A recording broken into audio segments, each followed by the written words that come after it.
नमस्कार, सभी का मैं स्वागत करती हूं। दहाड़ का वक्त है, आप देख रहे हैं भारत 24। लेकिन राजनीति की आप विडंबना देखिए। जो कानून यूपीए शासनकाल में बना, उसी का विरोध कांग्रेस और दूसरी विपक्षी पार्टियां कर रही हैं। साल 2006 में मनमोहन सरकार खाद्य सुरक्षा अधिनियम 2006 लेकर आई, जिसे मनमोहन सरकार के दूसरे कार्यकाल में यानी कि 2011 में लागू किया गया था। इसके तहत खान पान से जुड़ी हुई चीजें बेचने वाली दुकानों के बाहर प्रोपराइटर साथ ही कर्मचारियों के नाम लिखना अनिवार्य किया गया था। इस नियम को योगी सरकार ने लागू किया तो सियासी संग्राम छिड़ गया। विपक्ष इस आदेश को मजहबी बताता है तो यह सवाल उठता है कि आखिर दुकानों के बाहर मालिक और कर्मचारियों के नाम लिखने में हर्ज क्या है। ग्राहक जिसकी दुकान से खाने पीने की चीजें खरीदता है, उसका नाम जानने का हक आखिर उसे क्यों नहीं है। फूड सेफ्टी के नियमों के तहत यह अनिवार्यता भी जरूरी है, तो आखिर क्यों योगी सरकार के फैसले पर विपक्ष सवाल कर रहा है। क्या कावड़ रूट को लेकर योगी सरकार ने जो आदेश दिया, उसकी टाइमिंग को लेकर सारा का सारा बखेड़ा खड़ा हुआ है। लेकिन सवाल यह उठता है कि अगर यह कानून 2011 से लागू है तो फिर बाकी राज्यों ने इसे लागू क्यों नहीं किया। सबसे अहम सवाल यह है कि यूपीए शासनकाल में भागीदार पार्टियों की सरकारों ने इसे अपने अपने राज्यों में क्यों नहीं लागू किया। आज इन्हीं तमाम सवालों के साथ हर एक पहलू पर करेंगे चर्चा। लेकिन उससे पहले योगी सरकार के इस फैसले को लेकर किस तरीके की हो रही है सियासी बयानबाजी, सुनिएगा। मुझे लगता है कि मनमोहन सिंह किस पार्टी के प्रधानमंत्री थे, उनके आदेश क्या था, ये ऑर्डर देख लें। उन्होंने भी लिखा है कि डिस्प्ले करना चाहिए। ये ऑर्डर है मनमोहन सिंह जी की सरकार। ये देखिए, यही तो मैं कह रहा हूं कि कपिल सिब्बल जी जरा मनमोहन सिंह के इस रिपोर्ट को देख लीजिए। डेट भी बता दूंगा, अगर आपको डेट ही भुला गए हैं तो डेट भी बता दूंगा। विपक्ष इस प्रकार के मुद्दों को कहीं न कहीं समाज के साथ जोड़ने का काम करता है।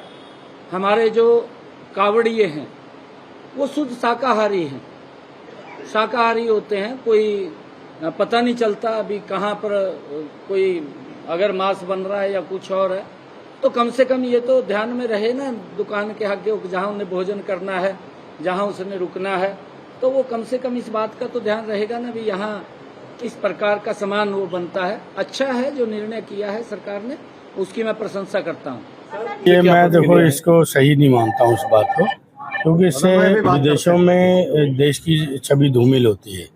अब हमारे लोग हैं, जो हमारे लोग भी तो बाहर बहुत बैठे हैं, अगर वो अपने देश में ऐसा कानून बना दें, ऐसा ऑर्डर कर दें, तो कैसा फील होगा। तो ये आपका अंतर्राष्ट्रीय स्तर पे देश की छवि खराब होती है। इससे इस तरह की नहीं करना चाहिए, मेरा अपना पर्सनल मानना है। कांग्रेस की तरफ से इस बात को हम बहुत साफ कह चुके हैं कि ये गलत है। लेकिन ये आप मुझसे पूछ ही रहे हैं तो मैं इतना ज़रूर कहता हूँ, गर्मी का मौसम है, लोग पानी पिलाने के लिए प्याऊ बनाते हैं, तो वो भी ये पूछ के बनाएं कि हमारा मज़हब कुछ और है और हम आपके मज़हब के लोगों की मदद कर रहे हैं, तो वो क्या हमको अलाउड है कि नहीं अलाउड है, वो ऐसा पूछें। तो हम भारत की सभ्यता को ठेस पहुंचा रहे हैं, बहुत बड़ी ठेस पहुंचा रहे हैं। इससे बड़ी कांवड़ यात्रा बिहार में निकलती है, वहाँ इस तरह का कोई आदेश नहीं है। और फिर प्रधानमंत्री जी की जो व्याख्या है भारतीय समाज के बारे में, एनडीए के बारे में, सबका साथ, सबका विकास और सबका विश्वास, ये लगाए गए प्रतिबंध इस नियम के विरुद्ध है। जिस तरह नाम लिखने की मुजफ्फरनगर प्रशासन ने जो कार्रवाई की है, ये कोई बहुत उचित बात नहीं है। आप क्यों ठेली पटरी पे किसी का नाम लिखवाते हो? उनको काम करने का अधिकार है। ये परंपरा बिल्कुल गलत है। इस परंपरा को मैं समझता हूँ ठीक है, आप उसकी मर्जी है, कहीं से खरीदे। आज इसी पर करने वाले हैं चर्चा। दहाड़ में कुछ सवाल हैं जो शामिल रहेंगे। पहला सवाल यह है कि सभी दुकानों पर नाम लिखवाना धर्म विशेष पर हमला आखिर कैसे हो सकता है। क्या योगी सरकार के आदेश को मजहबी रंग दे रहा है विपक्ष। नाम लिखने का कानून पुराना है तो फिर क्यों सियासी तराना है। कानून होने के बावजूद बाकी राज्यों ने इसको लागू क्यों नहीं किया। कावड़ यात्रा से पहले ऐसा आदेश क्या एक सियासी रणनीति है। हमारे साथ मौजूद हैं बीजेपी के प्रवक्ता एसएन सिंह, कांग्रेस के प्रवक्ता अभय दुबे इस वक्त हमारे साथ मौजूद हैं। समाजवादी पार्टी के प्रवक्ता कपिल श्रीवास्तव इस वक्त हमारे साथ मौजूद हैं। एआईएमआईएम के प्रवक्ता दानिश कुरैशी इस चर्चा का हिस्सा हैं। आरएलडी के प्रवक्ता अनिल दुबे इस वक्त हमारे साथ मौजूद हैं। हिंदू धर्मगुरु स्वामी चक्रपाणी महाराज हमारे साथ मौजूद हैं और अब से थोड़ी ही देर बाद इस्लामिक स्कॉलर मुमताज आलम रिजवी साहब भी हमारे साथ जुड़ जाएंगे। आप सभी मेहमानों का बहुत बहुत स्वागत करती हूं। दहाड़ की चर्चा की शुरुआत करते हैं और सबसे पहला सवाल अभय दुबे मैं आप ही के साथ रखती हूं। कंडीशन ऑफ लाइसेंस ये कहती है display a true copy of the licence granted in form C shall at all times at a prominent places in the premises. यह है आपकी कंडीशन ऑफ लाइसेंस एनेक्शर 3 जो कि साल 2011 में 2006 में पास करने के बाद लागू किया गया जब केंद्र में सरकार आपकी थी। जब कानून पुराना और आज उसको लागू करवाने की बात होती है तो इतना सियासी हो हल्ला क्यों और इसे मजहबी रंग देने की विपक्ष की कोशिश क्यों? पूर्णिमा जी, मजहबी रंग तो भारतीय जनता पार्टी और आप दे रही हैं। मैं इसमें मजहब नहीं देखता। ये आवाज इको हो रही है, थोड़ा सा अगर आप ठीक कर पाए। जी सर, मैं बोलती हूं टीम को। हेलो जी सर। जी, देखिए, आपको जब आप प्रोप्राइटरशिप की बात करती हैं तो protection of civil right act 1955 को पढ़िए। खुला उसका उल्लंघन है। भारतीय जनता पार्टी का हिडन एजेंडा दलितों से प्रतिशोध लेने का है। अच्छा, यह धार्मिक ध्रुवीकरण है ही नहीं। कालांतर से एक लंबी लड़ाई लड़ करके जो दलितों के हाथ से दलितों को मंदिर में प्रवेश नहीं करने देना, दलितों के हाथ के फूल फल सब्जियां इनका उपयोग नहीं करना, मंदिरों पर चढ़ाने नहीं देना, उनके कुएं अलग निर्धारित करना। चूंकि उत्तर प्रदेश में भारतीय जनता पार्टी का जो पराभव प्रारंभ हुआ है उसमें समाज के दलित, पिछड़े, शोषित लोगों का बहुत बड़ा योगदान है, इसलिए उनसे प्रतिशोध भारतीय जनता पार्टी लेती है। दूसरा इनका एजेंडा है कि जो मोदी और अमित शाह जी का गुट आदित्यनाथ जी को उत्तर प्रदेश के मुख्यमंत्री पद से हटाना चाहता है, उस विषय को डाइवर्सिफाई करने के लिए सिर्फ ये किया गया है। क्या बर्बरता पूर्वक कभी कनखल में उत्तर प्रदेश के कांवड़ यात्रियों को पीटा नहीं गया? एक शब्द बोला भारतीय जनता पार्टी के लोगों ने? उत्तराखंड में इनकी पुलिस है, दिल्ली के दरवाजे पर मारा, बरेली में बर्बरता पूर्वक मारा उनको। मैं चुनौती देता हूं, भारतीय जनता पार्टी के प्रवक्ता बैठे हैं, उनसे पूछिएगा कि कांवड़ यात्रा निकाली क्यों जाती है। कांवड़ यात्रा निकालने का क्रम प्रारंभ हुआ जब समुद्र मंथन के दौरान कालकूट नाम का विष भगवान शंकर ने कंठ में धारण किया, तो उसका दुष्प्रभाव ना हो इसलिए देवों ने गंगा जल भरकर उनको अर्पित किया। और ये भारतीय जनता पार्टी के लोग विश्वमन कर रहे हैं। जिस भगवान शंकर ने पवित्र उद्देश्य सृष्टि को बचाया, ये पाखंडी सृष्टि के हमारे सांप्रदायिक और जातिवादी का जो सौहार्द है उसको बिगाड़ने का काम कर रहे हैं। अच्छा। ये शुद्ध रूप से दलितों के दमन का काम है। इस भारतीय जनता पार्टी की सरकार ने, ये देखिए, अभी मोदी जी के पिछड़ा वर्ग आयोग ने रिपोर्ट दी है। उन्होंने बड़े दस्तावेजी प्रमाण के साथ यह खुलासा किया है कि आदित्यनाथ जी की सरकार पिछड़ों को जो 27% आरक्षण देना था उसे सिर्फ 3.86% कर दिया है। अच्छा। शेड्यूल कास्ट का जो 21% का आरक्षण था उसको 16% कर दिया। हिंदुस्तान में सबसे ज्यादा दलितों पर अत्याचार उत्तर प्रदेश में हो रहा है। मैं नहीं कह रहा हूं, एनसीआरबी अमित शाह साहब की रिपोर्ट है। तो उत्तर प्रदेश में दलितों के दमन का क्रम प्रारंभ किया है। सबक सिखाएंगे समाज के अंतिम पंक्ति में खड़े हुए लोग। असली में इनका एजेंडा यही है कि उनको आर्थिक रूप से बर्बाद करने का ये नियोजित षड्यंत्र भारतीय जनता पार्टी का है। दलित बात बताइए, ये अचानक से ये जो सेक्युलर चश्मा है ये 13 साल बाद कैसे लगा है? 13 साल तक इस सेक्युलर चश्मे से जो आज आप देख रहे हैं वो आपको दिखाई नजर नहीं आया। और ये बताइए कि ये चक्षु ज्ञान अचानक से आज कैसे खुल गए? मतलब आज जो आदेश लागू कराया जा रहा है, जब आपकी सरकार ने ये फैसला लिया तो वो क्या किसी का वायलेशन नहीं था जिसका आपने अभी अभी जिक्र किया? क्या वो दलितों पर अत्याचार नहीं था? क्या दलितों के साथ जो पुराने समय में व्यवहार होता था क्या वो उसका एक्सटेंशन नहीं था? ऐसा क्या था जो उस वक्त आपने अपने फैसले में शामिल नहीं किया जो आज आपको अलग नजर आता है 13 साल बाद? बहुत ही अच्छा प्रश्न किया, साधुवाद इस प्रश्न के लिए आपको। अपराध में इंटेंशन देखा जाता है। न्यायालय जब अपराध होता है ना तब उसका इरादा देखती है। अच्छा। इस सरकार का इरादा क्या है? फल और सब्जी और ठेले पे कौन सी प्रोप्राइटरशिप होती है बताइए? क्यों बाध्य किया जा रहा है उनको? जो एस्टेब्लिशमेंट प्रोप्राइटरशिप में रजिस्टर्ड हैं, सिर्फ उन्हीं के लिए ऐसी 6.5 करोड़ स्थापना हिंदुस्तान में है अनऑर्गेनाइज सेक्टर की, जिसमें से करोड़ों को रजिस्ट्रेशन की आवश्यकता नहीं है। उसमें कोई प्रोप्राइटरशिप का एक्ट लागू नहीं होता, लेकिन बाध्य किया जा रहा है। फल सब्जी ठेले वालों को तो बख्श दीजिए। आप सिर्फ दलित समाज से प्रतिशोध लेना चाहते हैं और कोई दूसरा कारण नहीं है। ठीक है, ये भारतीय जनता पार्टी को इसका खामियाजा भुगतना जल्दी पड़ेगा। से। हाँ, जल्दी से मैं एक ओपनिंग स्टेटमेंट सभी मेहमानों से लेना चाहूंगी। एसएन सिंह साहब, आपके पास आते हुए, क्या है फिर ये सब कुछ? अगर कांग्रेस का ये तर्क है सर, और ये भी क्लैरिफाई करके चलिएगा कि क्यों धर्म के नाम पर, धर्म के आधार पर बंटवारे की कोशिश हो रही है, जैसा कि विपक्ष कह रहा है योगी सरकार के इस फैसले के साथ या धामी सरकार के इस फैसले के साथ। पूर्णिमा जी, 5-6 मिनट आपने हमारे मित्र को दिया, मैं 2 मिनट आपसे मांगूंगा, बीच में कोई इंटरप्ट नहीं करेगा।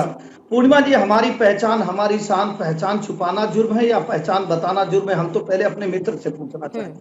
दूसरी बात कहना चाहेंगे, 2006 में खास सुरक्षा अधिनियम बनता है जिसमें अनिवार्यता की बात कही जाती है, भैया आप ले आते हैं। तीसरी बात मैं कहूंगा कि व्यक्ति की पहचान की बात कही गई है कि धर्म की पहचान की बात। आज अभय दुबे ने बड़े साफ गोई से उसमें क्या ले आया? दलित शब्द। अरे भैया, पूछा जाए कि आपके यहाँ तो 50 साल से सरकार है, आपने दलितों को प्रधानमंत्री बनाया? नहीं बनाया। दलितों का विकास किया? नहीं किया। आपने संविधान बदला किसके लिए? धर्म के लिए। शिक्षा आधारित जो तालीम वाली शिक्षा आपने किसके लिए किया? धर्म के लिए। यात्रा पे 2 लाख की छूट आपने किसके लिए किया? धर्म के लिए। और 76 में हलाल को जायज आपने किया, वो किसके लिए किया? धर्म के लिए। तो मुझे लगता है कि विदेशों के द्वारा निर्मित जो पार्टी है उससे विदेश तो चले गए, लेकिन उसकी मूल भावना उसी में रह गई। अभी भी बांटो और राज्य करो। अरे पूछिए हमारे मित्र से, कहाँ कहा गया कि हम धर्म पे आधारित पहचान पत्र देखेंगे? व्यक्ति के पे आधारित पहचान पत्र होता है। आप ट्रेन में जाते हैं, रेल में जाते हैं, कहीं भी जाते हैं, गैदरिंग होती है, वहां भी कहा जाता है पहचान पत्र रखे रहिए। चौथी बात मैं कहूंगा हमारे मित्र से, आप बताइए, जब अभी आपकी एक सहयोगी पश्चिम बंगाल में वो कहती है कि हम एक अलग कॉरिडोर बनाएं जिसपे ताजिया निकलेगा, एक भी बयान आपका निकला हो तो बता दीजिए। भाईचारा आपका तब कहां जाता है जब टोपी से लेकर तौलिया तक, लिपस्टिक से लेकर नेल पॉलिश तक सब हलाल वाला ही चाहिए इस देश में, तब आपकी वो भाईचारा कहां चली जाती है? और राजस्थान में जब आपकी सरकार रहती है, गला काट प्रतियोगिता शुरू हो जाती है, तब आप दलित वाली बात कहां चली जाती है? और मैं तो कहूंगा संविधान को कुचला कौन? बार बार अभय दुबे जी इस बात को लेकर कह रहे थे, अरे भैया 77-75 में संविधान आपने कुचला, सिखों की हत्या में संविधान आपने कुचला, और जहां जहां धर्मांतरण की बात होती है आप उस पे बोलेंगे नहीं, 3 तलाक पर बोलेंगे नहीं। मैं तो कह रहा हूं कि लैंड जिहाद करा लीजिए, लव जिहाद करा लीजिए, भोजन जिहाद करा लीजिए, लेकिन कम से कम कुचक्र रचना तो बंद कर दीजिए। झूठे उसमें दलित नाम कहां से लेकर आए? साफ गोई से पूर्णिमा जी इस बात को पूछेंगी कहां उसमें धर्म की बात कही गई है जो एक कानून लिया गया? मुस्लिम पर्सनल लॉ बोर्ड आपने ले आया, इसी भारत में लेकर आया। उस समय विभिन्नता होती है कि आज विभिन्नता होती है? मैं तो कहूंगा चाहे वो जिला हो, गांव हो, कस्बा हो, ब्लॉक हो, सभी जगह मस्जिद भी होता है, मंदिर भी होता है, और दिखता भी है कि ये मस्जिद है, ये मंदिर है। सभी बाजार में आते हैं। परसों में बनारस में था, मैं उतरा, हमारे मुस्लिम भाई ने हमारा सामान लिया, मैं 200 रुपया दिया, बाहर गया, मुझे तो नहीं नफरत हुई। लेकिन जहां पहचान की बात होती है, सिर्फ पहचान की, आप बताइए जिस गुरु गोरखनाथ मंदिर के पीठाधीश्वर हैं जो आज मुख्यमंत्री हैं, वहां पे बहुत सारी दुकानें जो है हमारे मुस्लिम भाइयों की है, कोई नहीं कहता। वाराणसी में है, आप चले जाइए, वैष्णो देवी में है, लेकिन वैष्णो देवी में भी पहचान पत्र दिखाना पड़ता है। आप चले जाइए तो तिरुपति बालाजी में भी पहचान पत्र दिखाना पड़ता है। तो पहचान पत्र को धर्म की सियासत इसलिए कर रहे हैं कि चूंकि ये नफरती लोग षड्यंत्र के माध्यम से 1-2 सीटें पा गए, हालांकि 99 पर ही रह गए, तो ये चाह रहे हैं कि देश में षड्यंत्र का कार्य करें। अरे देश में षड्यंत्र का ही तो कार्य किए, एक धर्म को डेकू, एक धर्म को मलेरिया, दूसरे धर्म की भी तो चर्चा करिए ना। आप बताइए कि हलाल के नाम पर क्यों होता है? इसी देश में 2 बातें क्यों होंगी? क्योंकि उनके लिए जायज है, तो हमारे लिए भी। पूर्णिमा जी लास्ट के 10 सेकेंड, पूर्णिमा जी लास्ट, हम सबको छोड़ देते। मैं तो हिंदुओं में भी कहता हूं, अगर हमारे घर का व्रती जो है वो हमसे दूर रहता है, वो जमीन पर शयन करता है, कई दिन से गंगा जल छिड़क कर स्नान करता है, जब बाहर जाता है आता है तो शुद्धता से स्नान करता है, वह स्वतः अपना भोजन बनाता है, बहुत सारी चीजें होती है। लेकिन बात पहचान की है, तो पहचान सम्मान है कि अपमान? पहचान है तो बताने में दिक्कत क्या है? पहचान है तो बताने में दिक्कत क्या है? अभय दुबे जी जल्दी से 30 सेकंड आपको दे पाऊंगे, फिर बाकी मेहमानों के पास जाना है, जल्दी से काउंटर रखिएगा सर। हाँ बस बिल्कुल।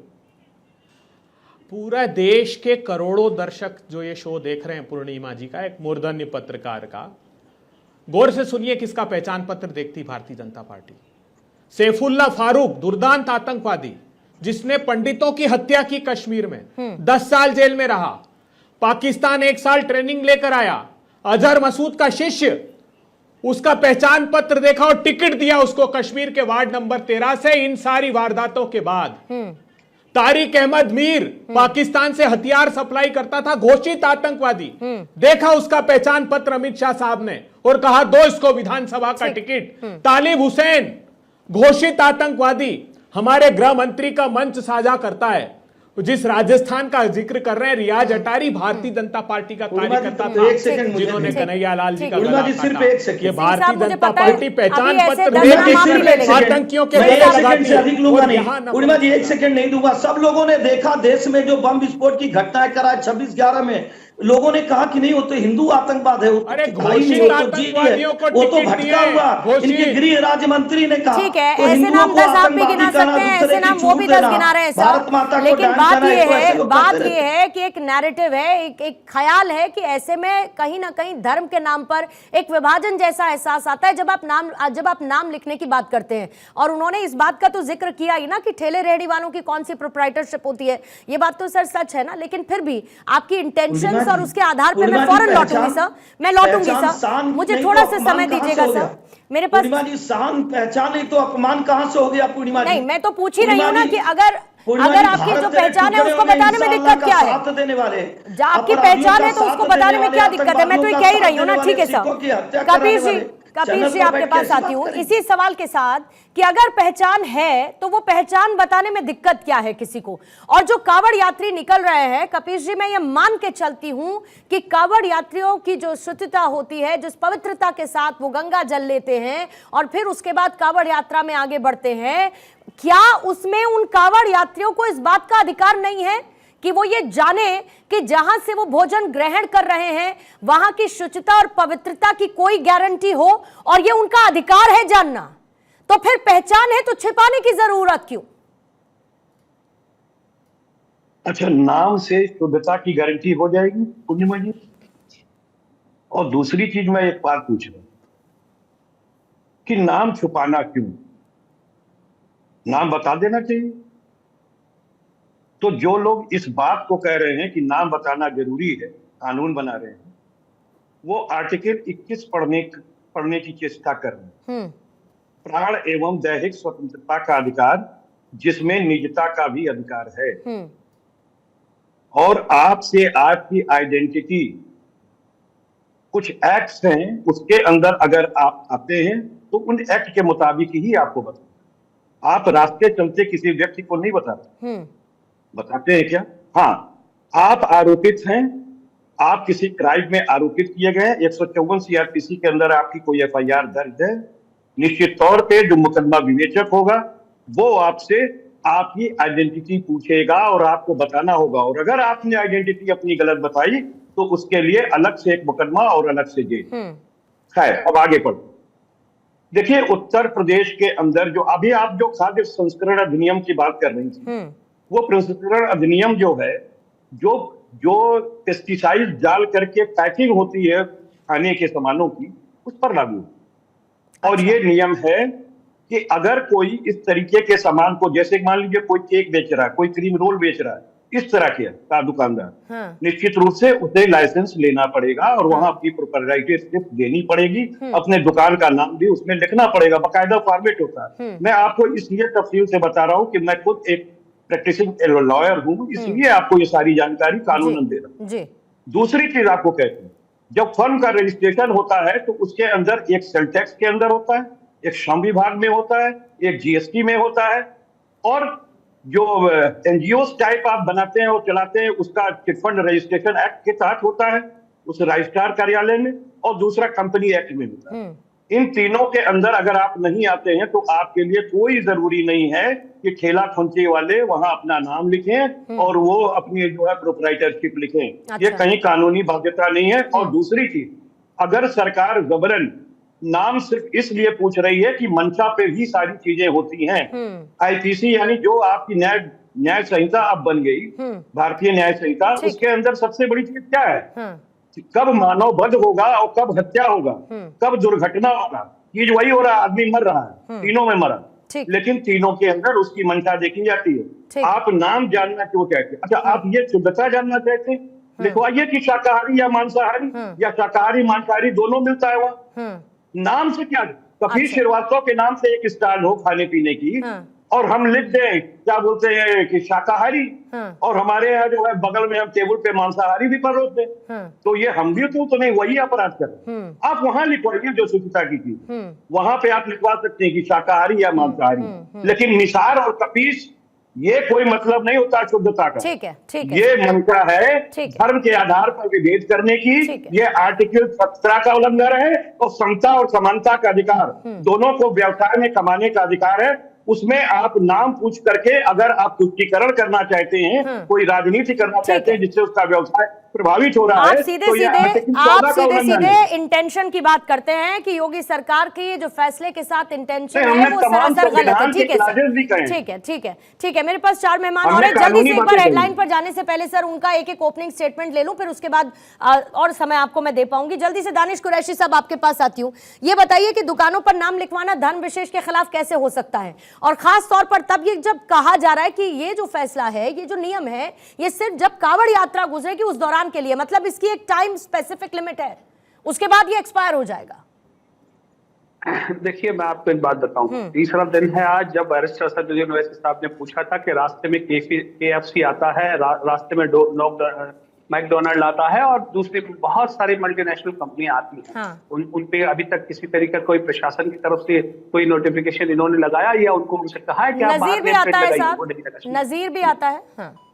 हाँ, काफी सारी चीजें, तो मैं उसी पे बात कर रहा हूँ। सवाल ये है कि बहुत सारे पैनलिस्टों ने बहुत सारी बातें की। देखिए, मैं आपको एक बात कि आदमी की पहचान बताना और छुपाना, जैसा कि अभी को पैनलिस्ट कह रहे थे, मैं अपनी बात अपने आप पे बताता हूँ आपको कि अगर कोई सरकारी चीज या और किसी भी बेनिफिट के लिए अगर मुझे लगता है कि मुझे इसका इजहार करना है या डिक्लेयर करना है तो मैं उसके लिए करता हूं। अगर आप मुझसे पूछेंगे कि आपका नाम क्या और मुझे नहीं बताना तो फिर हु आर यू। अब सवाल आके ये खड़ा है कि यहाँ सिर्फ नाम छुपाने की और बचाने की बात नहीं है, बात यह है कि वहां पर काम करने वाले जो मुलाजमत में मुसलमान हैं, खास तौर पर मैं कह रहा हूं मुसलमान जो हैं, उनके लिए आप एक तरीके का प्रेशर बनाया जा रहा है। जो मालिक हैं उस रेस्टोरेंट्स का या अलग अलग जगहों के, वहां ये कहा जा रहा है कि भाई यहां से जो है मुसलमानों को आप कावड़ यात्रा के दौरान आप उनको हटा दीजिए, कावड़ यात्रा खत्म हो जाएगी, उसके बाद शुरू करिए। तो ये बताइए ये कौन सा प्रावधान है और ये कौन सा कानून है। दूसरे नंबर की बात, कानून जो कुछ भी होता है ना पूर्णिमा जी, कानून हमेशा कानून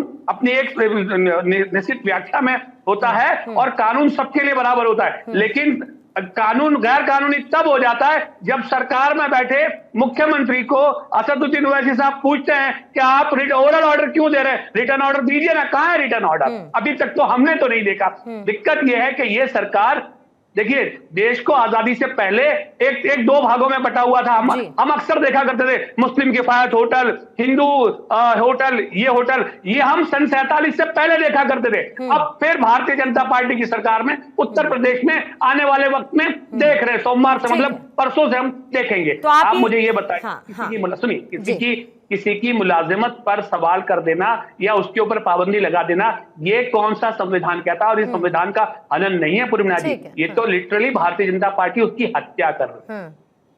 ठीक है सर, ठीक है, point taken sir. Anil Dubey ji जल्दी से आपके पास आते हुए और एक छोटी सी प्रतिक्रिया आपसे लूंगी, फिर हेडलाइंस की तरफ मुझे जाना होगा, फिर स्वामी चक्रपाणी जी और साथी रिजवी साहब आपके पास भी मैं आऊंगी। लेकिन अनिल दुबे जी, साथी पार्टी है आपकी और ये ऐसा पहला फैसला है जिसको लेकर साथी पार्टी होने के नाते भी आप लोगों की तरफ से नाराजगी आई है।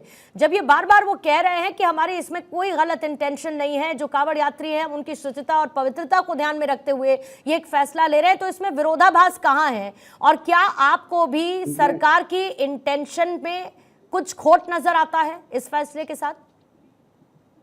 देखिए पूर्णिमा जी, इसमें सरकार का कोई खोट नहीं है, इसमें प्रशासन का खोट है। अच्छा। प्रशासन अपनी जो कमियां हैं, प्रशासन को ये चाहिए कि कांवड़ यात्रियों की स्वच्छता बनी रहे, तो उसके लिए वो ये कह दें कि आप सारे भोजनालय पर खाद्य पदार्थों की जो दुकानें हैं उन पर ये लिख दें ये वेज है या नॉन वेज है।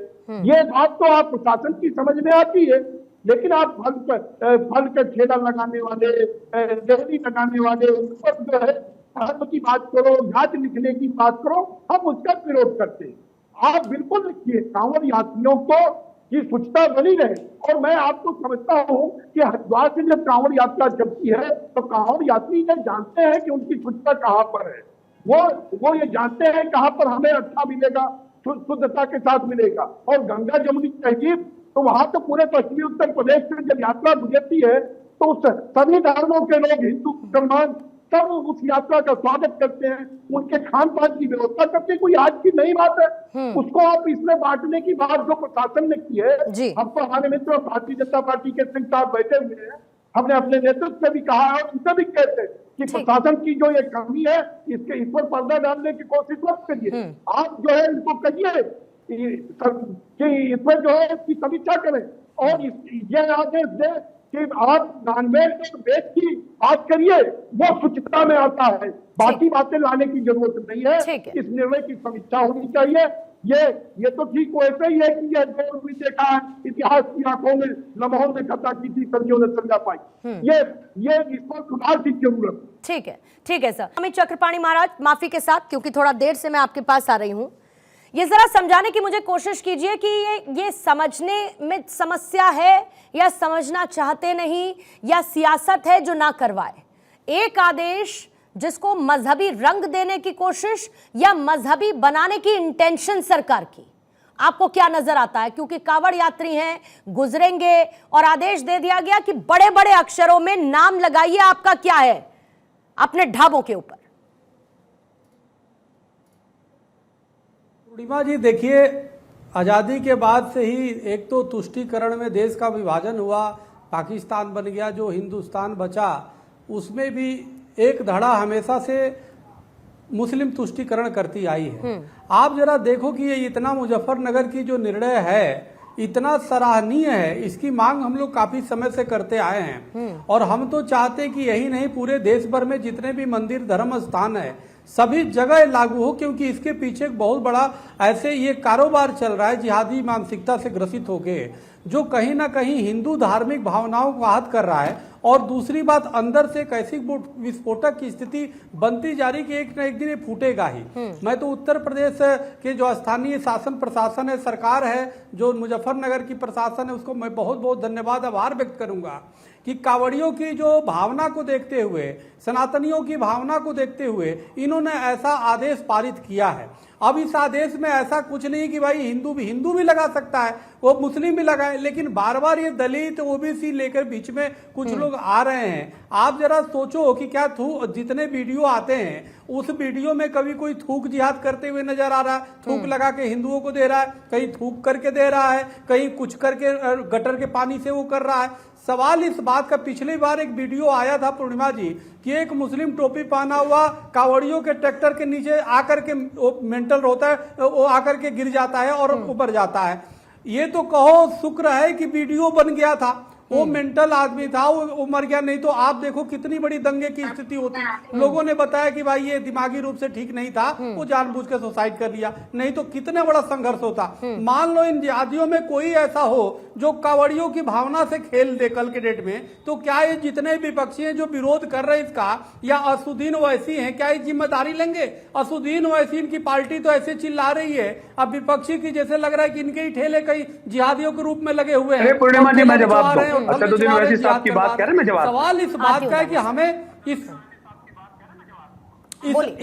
जवाब तो आपके पास सही है, इस चीज को हमें समझना होगा कि यह चीजें आपको थोड़ी मोड़ी कड़वा लग रही है, लेकिन भाई ये देश हित में है, इसको ये समझना होगा। कल के डेट में कोई संघर्ष की स्थिति हो जाए, कोई दंगे की स्थिति हो जाए, और हिंदू आखिर कबाड़ियों का ये अधिकार बनता है कि हमें समझे कि कहां से हमें सामान लेना, कहां से नहीं। हमारा अधिकार है, उस अधिकार को आप संविधान लेके ला रहा नहीं, इनका अधिकार नहीं है। हम तो जी थूका हुआ खिलाएंगे, हम तो नाम बदल के खिलाएंगे। अरे क्यों खिलाओगे भाई?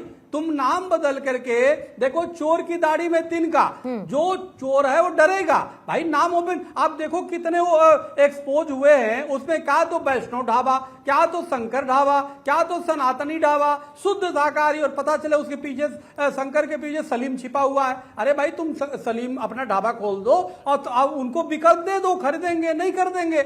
ये तो कोई कह नहीं रहा, सरकार कह नहीं रही है कि भाई यहां से लो या यहां से मत लो। वो तो कावड़िए के ऊपर हर व्यक्ति के निर्भर करता है कि हम कहां से ले।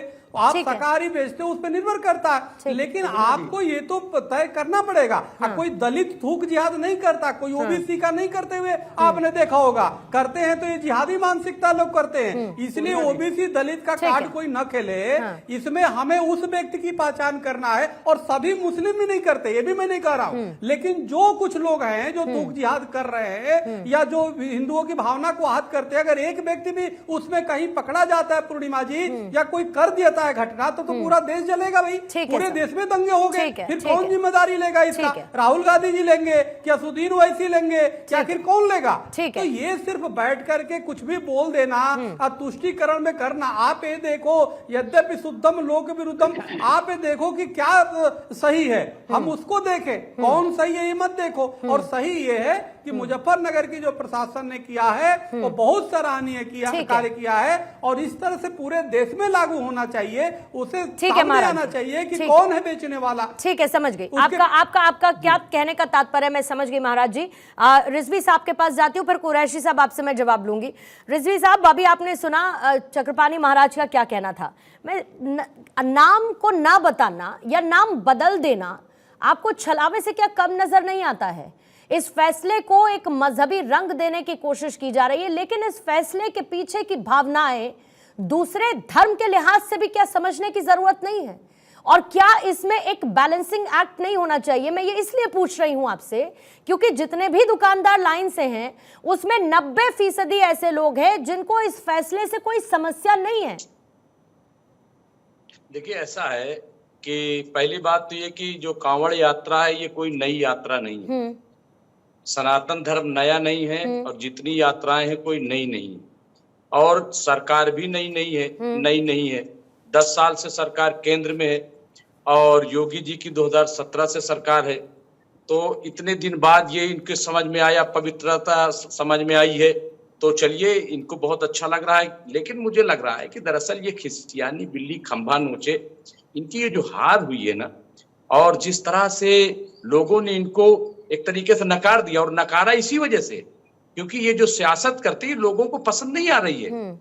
ये चंद लोगों को हो सकता है कि अच्छा लग रहा हो ये सब तमाशा जो हो रहा है धर्म के नाम पे, लेकिन हकीकत ये है कि ये सियासत का हिस्सा नहीं है। इसको बिला वजह घसीट कर सियासत का हिस्सा बनाया जा रहा है। देखिए, मान लीजिए मेरी भगवान राम में आस्था है, मान लीजिए, और मैं भगवान राम के नाम से एक होटल खोलना चाहता हूँ। ठीक है, मतलब किसको अधिकार है कि वो हमें मना करे? क्या राम जो है वो हिंदुओं के हैं क्या? क्या शंकर भगवान हिंदुओं के हैं क्या? कहे कोई? अगर मेरी आस्था है, मान लीजिए अगर मेरी राम में आस्था है, मेरी हनुमान जी में आस्था है, और मैं उनका नाम रखना चाहता हूँ अपने दुकान का, किसमें हिम्मत है? नहीं, तो कौन सा एक्ट कहता है कि आप जो हटा दीजिए? दुकान का नाम रखने से रिजवी साहब, हाँ मैं कह रही बिल्कुल, अरे भाई आस्था कहीं ना कहीं दिखाई देगी ना। रिजवी साहब, मैं ये कह रही हूँ कि दुकान का नाम रखने से किसने मना कर दिया? ये कहा ना कि दुकान का नाम रखिए, अपना नाम तो बता दीजिए। अरे भाई, तो ऐसा है, लाइसेंस हमेशा जेब में रखा जाता है। एक मिनट मैडम सुन लीजिए, सुनिए मेरी बात, सुन लीजिए। फिर जब आप इस तरीके की बात करते हैं रिजवी साहब, तो फिर गिरिराज सिंह जैसे लोगों का बयान आता है कि अगर इतना ही प्रेम है तो फिर हिंदू बन जाइए। है क्या? अगर इतना प्रेम है तो फिर हिंदू बन जाइए। है गिरिराज, मैं ये कह रही हूँ रिजवी साहब, आप देखिए शुभेंदु अधिकारी क्या बात कर रहे हैं, किस तरह के आपस में बीजेपी में इस वक्त माइनॉरिटी डिपार्टमेंट लड़ रहा है। जो माइनॉरिटी मोर्चा है बीजेपी का, वो आपस में लड़ रहा है। का नाम थोड़ी किसी ने कह दिया बदलने को। जो वैष्णो ढाबा है वो वैष्णो ढाबा रहे, किसने मना किया कि उसको दानिश अली ढाबा कर दीजिए? आप मेरी बात समझिए, इस समय क्या कह रहे हैं? मैं समझ रहा हूँ, इस आदेश को ठीक तरीके से बताने की जरूरत है ना। नाम जो है बड़ा या तो फिर आप भी इसमें आग लगा रहे हैं, या तो आप भी इसमें एक माचिस की तीली झोंक दे रहे हैं। नहीं, मैं आग नहीं लगा। तो फिर आप ये बताइए कि जो नाम है उस नाम को हटाने के लिए किसने कह दिया?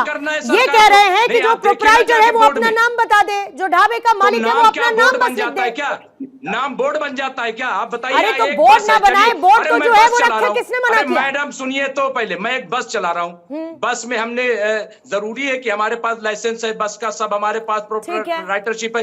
एक छोटा सा लिखा रहता है वहाँ पे बस के कॉर्नर पे, लेकिन बस जो ट्रेवल है वो HR ट्रेवल कोई कर देता है, कोई कुछ ट्रेवल कर देता है, लेकिन आप कह रहे नहीं, ऊपर फ्रंट पे आप अपना नाम लिखिए। ये क्या बात हुई? आप एक संवेदनशीलता इस लिहाज से समझिए, मैं एक बहुत कंसर्न पर्सपेक्टिव आपके सामने रख रही हूं। फिर सिंह साहब आपके पास आती हूं।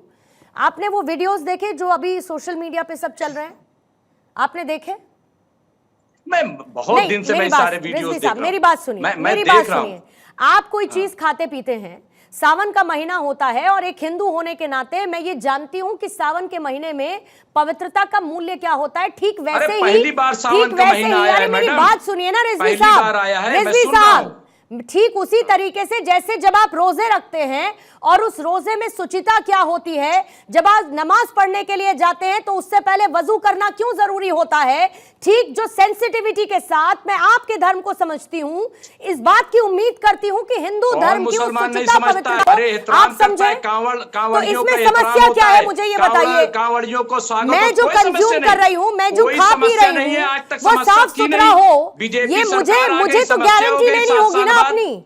मुझे तो इस बात की गारंटी लेनी होगी ना सर। गारंटी लीजिए सिंह साहब, कैसे गारंटी लेंगे ये बताइए। सुनिए सिंह साहब, कैसे गारंटी लेंगे बताइए। दिलाना नहीं है, और ये कह रहे हैं कि ये कोई पहली बार थोड़ी कांवड़ यात्रा निकल रही है, ये तो निकलती आ रही है। मतलब अगर जो पहले नहीं किया अब आप उसको करने की कोशिश भी मत करिए। सफाई आप नहीं करवा पा रहे, जो काम करने का है। दिल्ली में जमुना है, आप जाके देख लीजिए जमुना की हालत, उसकी सफाई तो आपसे हो नहीं पा रही है। ठीक है, उसकी पवित्रता, अरे सर फिर वही बात, गंगा जो है फिर खाने में थूकने की नौबत तो नहीं आएगी ना। नहीं, नाले जो है खाने में थूकने की नौबत तो नहीं आएगी ना रिजवी साहब। पूर्णिमा जी, मैं बोल नहीं, उसको खाने में थूकने की नौबत तो नहीं आएगी ना। पूर्णिमा जी, मैं जवाब दे दूं। बोलिए सिंह साहब। हिंदू और मुस्लिम क्राइम है वो। गंगा साफ कीजिए, गंगा माता जी, मैंने एक बार कहा था। ठीक है, रुकिए, सिंह साहब को जवाब देने दीजिए। सिंह साहब जल्दी से जवाब है क्या। देखिए, मैं अपने मित्र को एक कहना चाहूंगा, अच्छी बात आपने कहा, राम का नाम लीजिए, कृष्ण का नाम लीजिए, हम रहीम का नाम लेते हैं, हम रसूल का नाम लेते हैं, मल्ला का नाम लेते हैं, लेकिन होता क्या है जब हम कहते हैं कि नहीं राम बड़े हैं रसूल नहीं बड़े हैं, तो आप गला काट देते हैं। हम उस व्यक्ति के बारे में कह रहे हैं, हम आपके बारे में नहीं कर रहे। हम कश्मीर से उस व्यक्ति के बारे में कह रहे हैं, धर्म के बारे में नहीं कह रहे, जो चपका करता है कि नहीं हमारे धर्म को हम भी आपकी बात थोड़ी करें, जो जय श्री राम का नारा लगा करके लिंच कर देते हैं, हम उनकी बात करें। भगवान राम ने तो सिखाया नहीं, जो लिपस्टिक में भी अहिंसा परमो धर्म। अब लिंचिंग जो है वो धर्म सेंट्रिक आ गई, रिजवी साहब है ना। धर्म हमें पता है, लिंचिंग अब धर्म सेंट्रिक आ गई। तो कुर्बानी दी है। साधुओं की लिंचिंग करने वाला कौन? कर्म और धर्म। साधुओं की लिंचिंग करने वाला कौन? एक सेकंड सिंह साहब, अब आपके ऊपर चढ़ गया एक धर्म का चश्मा। अब आप उस लिहाज से लिंचिंग गिना लीजिए। अभी मैं आपको लिंचिंग की तस्वीरें दिखाना शुरू करूं। कल की एक तस्वीर है सर, हाथ काट दिया, जान से मार दिया, सर पे रॉड मार के। किसने किया पता करिए जरा। किसी ने किया, क्राइम किया। बोलिए सिंह साहब, तो फिर आप उसको मत लेकर आइए ना, लिंचिंग को आप लेकर आए ना सर, आप लिंचिंग को लेकर आए ना। यहाँ पर बात आप रिजवी साहब, आप कैसे नहीं समझ रहे हैं? आप जो रोजे रखने वाले व्यक्ति हैं वो उस शुचिता और पवित्रता को कैसे नहीं समझ रहे हैं?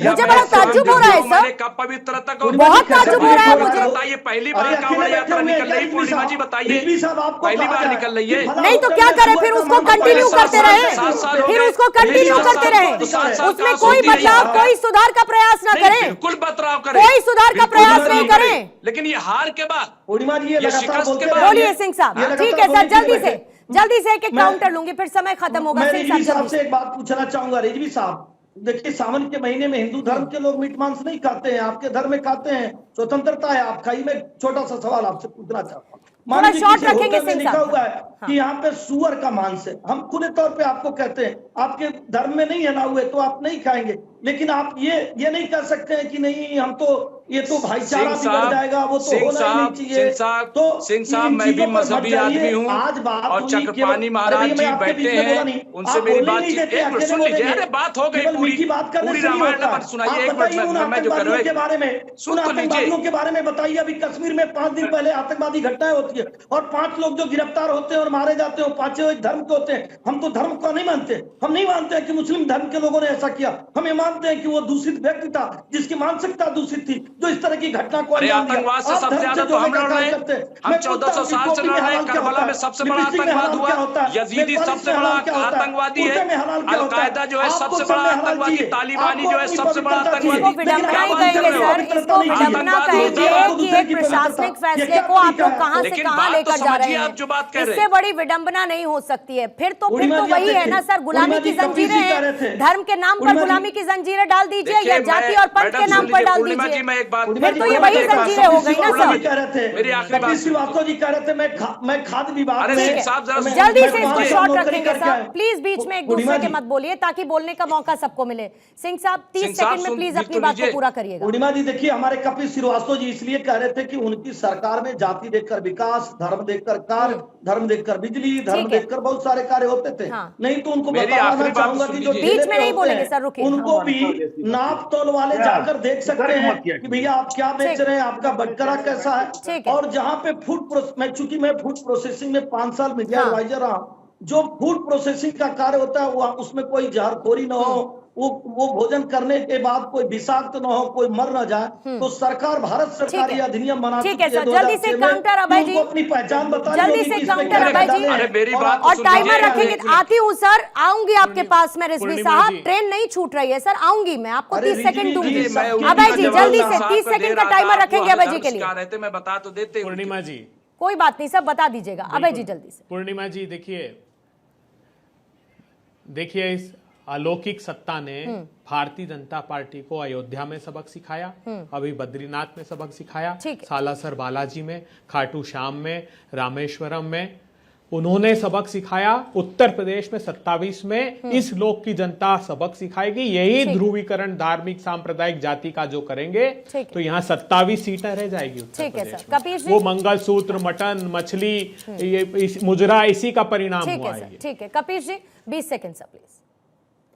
देखिए बहुत स्पष्ट की बात है कि ये आदेश सरकार को तत्काल वापस लेना चाहिए, क्योंकि ये आर्टिकल 17 का उल्लंघन है, 21 का उल्लंघन है, 14 का उल्लंघन है, और सरकार को कोई भी ऐसा काम नहीं करना चाहिए जो गैर विधिक हो। या तो उसके लिए पहले कानून पारित कीजिए, फिर इस तरह के आदेश। ठीक है दानिश साहब अपनी बात रखेंगे 20 सेकंड सर। देखिए मैं तो इतना ही कहूंगा कि जिस तरीके से ये विभाजनकारी नीति भारतीय जनता पार्टी की वर्तमान काबिज सत्ता में जो लोग बैठे योगी सरकार ने ये जो नीति बनाई है, मुझे लगता है ये विभेदकारी नीति है, ये समाज को बांटने वाली नीति है, धर्म को बांटने वाली नीति है, और इस पर तत्काल रोक लगनी चाहिए। मुझे लगता है कि बहुत सारे कानून के जानकारों ने इसकी मुखालिफत की है। खुद भारतीय जनता पार्टी के सहयोगी दल जो है वो भी इसकी मुखालिफत कर रहे हैं, विपक्ष तो कर ही रहा है। उसके बावजूद भी ये जो सत्ता में के नशे में बैठे योगी जी जो है वो मतलब अपने आप को न जाने क्या ही समझ रहे हैं। देखिए सत्ता आती है जाती है, इस तरह की नीति अपनाने से मुझे लगता है टेम्पररी फैसले पर को रिविजिट करना चाहिए एक बार। अनिल जी